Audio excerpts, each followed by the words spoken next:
Olá, alunos do site Direito em Tela! Nossa aula de hoje é um resumo de tudo que já aprendemos sobre a Lei de Introdução às Normas do Direito Brasileiro. Pessoal, primeiro devemos lembrar que o Decreto-Lei 4657 de 42 já foi denominado de Lei de Introdução ao Código Civil. Hoje ele recebeu um novo nome, alterado pela Lei 12.376. Hoje se chama Lei de Introdução às Normas do Direito Brasileiro. E do que trata o Decreto-Lei 4657? Trata da própria lei, por isso que ele se chama Lei das Leis. Vamos começar pelo artigo 1º, que trata da vacatio legis. Salvo disposição contrária, a lei começa a vigorar em todo o país, 45 dias depois de oficialmente publicada. A vacatio legis é o tempo que é dado para a sociedade e os operadores do direito se adaptarem à nova lei. A vacatio legis começa na data da sua publicação e termina na entrada em vigor da lei. Ela pode se dar em meses, em dias e em anos. Se na lei não trouxer um prazo, nós vamos contar o prazo do artigo 1º, que é 45 dias. No exterior, nós já vamos observar o parágrafo 1º do artigo 1º, que diz que no exterior a vacatio legis é 3 meses após oficialmente publicada. Então, no Brasil é 45 dias, se a lei não trouxer outro prazo, e é 3 meses no exterior, se a lei também não trouxer um prazo maior. O parágrafo 3º do artigo 1º trata da correção de texto de lei durante a vacatio legis. Ele diz que se ocorrer uma publicação da lei para corrigir essa lei durante a vacatio legis começará a correr da nova publicação. E o parágrafo 4º diz que após a lei entrar em vigor, ou seja, já passou a vacatio legis após entrar em vigor, para corrigir um texto de lei somente por uma lei nova. O artigo 2º trata da revogação. Ele diz que não se destinando à vigência temporária, a lei terá vigor até que outra modifique ou revogue. Como nós podemos ver, ele não está tratando de leis temporárias, aquela lei que tem um prazo para terminar, como por exemplo a lei da Copa. Ele está tratando de uma lei permanente, que a gente não sabe quando vai terminar, como por exemplo o nosso Código Civil. Então ele está dizendo ali que essa lei terá vigor até que venha outra lei e a modifique ou a revogue. Nós temos 2 tipos de revogação. Nós temos uma revogação total da lei, ela deixa de existir no ordenamento jurídico, que nós chamamos de abrogação, e nós temos uma revogação parcial da lei, de um artigo, de um parágrafo, de um inciso, por exemplo, que nós chamamos de derrogação. Nós também temos 2 tipos de revogação que se chamam revogação expressa e revogação tácita. Revogação expressa é aquela que está expressa na própria lei. Revoga-se a lei e tal. Então a própria lei diz que revogou. Mas existem situações que não está escrito na lei, mas ela revogou também a lei anterior. E como é que a gente sabe? Por 2 motivos. Ou porque a lei nova é incompatível com a lei anterior, ou porque a lei nova regulou inteiramente a matéria da lei anterior, como um novo Código Civil, um novo Código Tributário. Isso está no parágrafo 1º do artigo 2º, que diz: a lei posterior revoga a anterior quando expressamente a declara, ou seja, revogação expressa, ou agora as tácitas, quando seja com ela incompatível ou quando regular inteiramente a matéria. Tá, e se vier uma nova lei que não modifique nem revoga a lei anterior, o que acontece? Ficam valendo as 2 leis. Isso está no parágrafo 2º, que diz: a lei nova que estabeleça disposições gerais ou especiais a par das já existentes não revoga nem modifica a lei anterior, ficam valendo as 2 leis.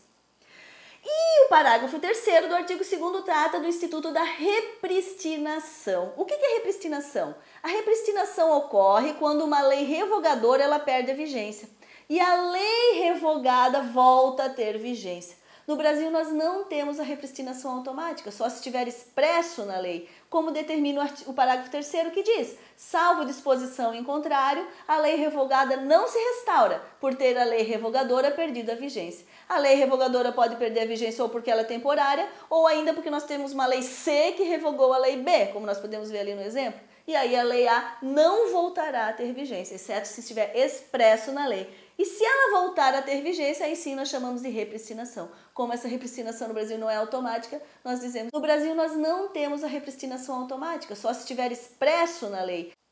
O parágrafo 3º trata do princípio da obrigatoriedade da lei, que diz: ninguém se escusa de cumprir a lei alegando que não a conhece. Isso decorre de dois fatores. Primeiro, da presunção legal. Após a publicação da lei, tem-se a observância que todos devem conhecer a lei. E segundo, da necessidade social, que a sociedade exige uma garantia de eficácia do ordenamento jurídico. Se todo mundo pudesse alegar que não conhece a lei para descumpri-la, nós não teríamos uma estabilidade jurídica.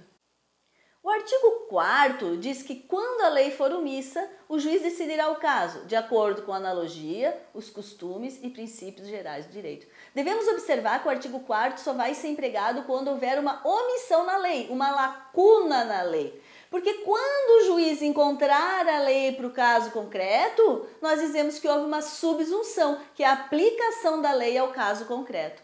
Tá, mas se o juiz não encontrou a lei para o caso concreto, então ele pode usar a analogia, os costumes e os princípios gerais do direito nesta ordem. O que é a analogia? A analogia é o emprego de uma lei para um caso semelhante.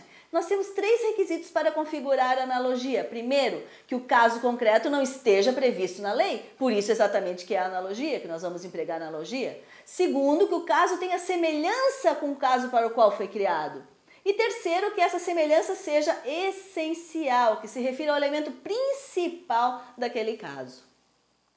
Segunda possibilidade, se o juiz não conseguiu empregar a analogia, ele vai empregar os costumes. Nós temos 3 tipos de costumes. Nós temos o costume secundum legem, os costumes praeter legem e os costumes contra legem. Costumes secundum legem são aqueles que a própria lei autoriza que o juiz utilize o costume.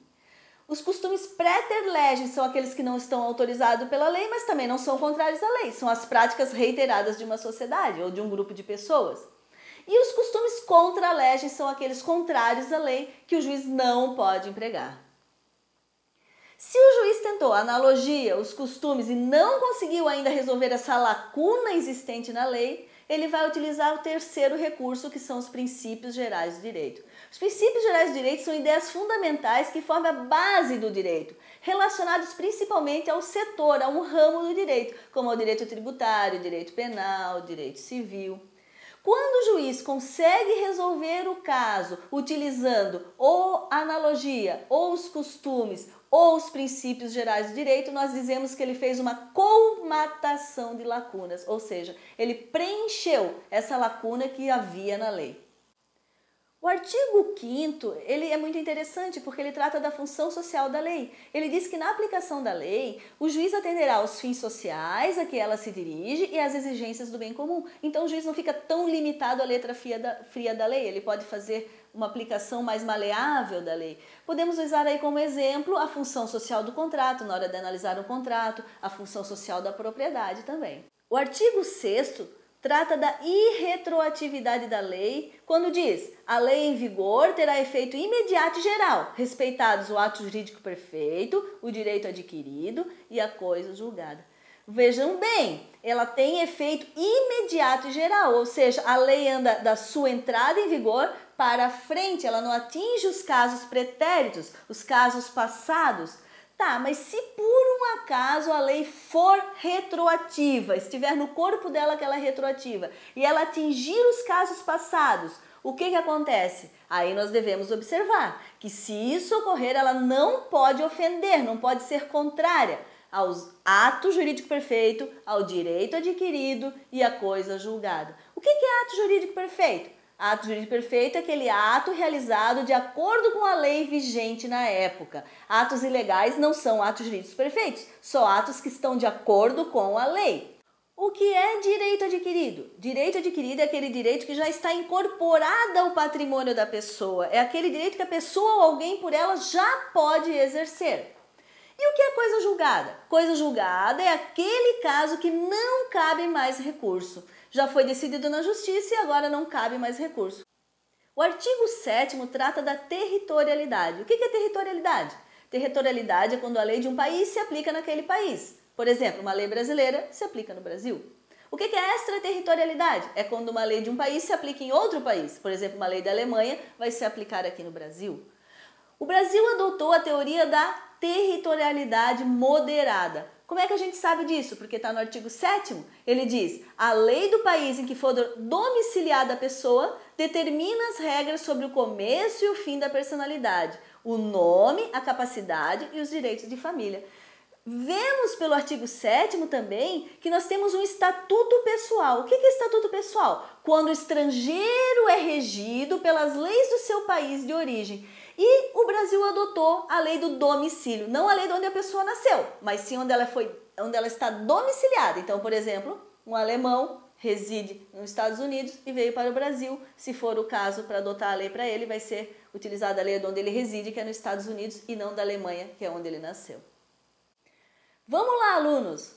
Resumo do resumo. Artigo 1º, vacatio legis. Artigo 2º, revogação. Artigo 3º, princípio da obrigatoriedade da lei. Artigo 4º, lacuna da lei. Artigo 5º, função social da lei. Artigo 6º, irretroatividade. Artigo 7º, territorialidade. Se você gostou dessa aula, inscreva-se em nosso canal e lembre-se, curta os nossos vídeos.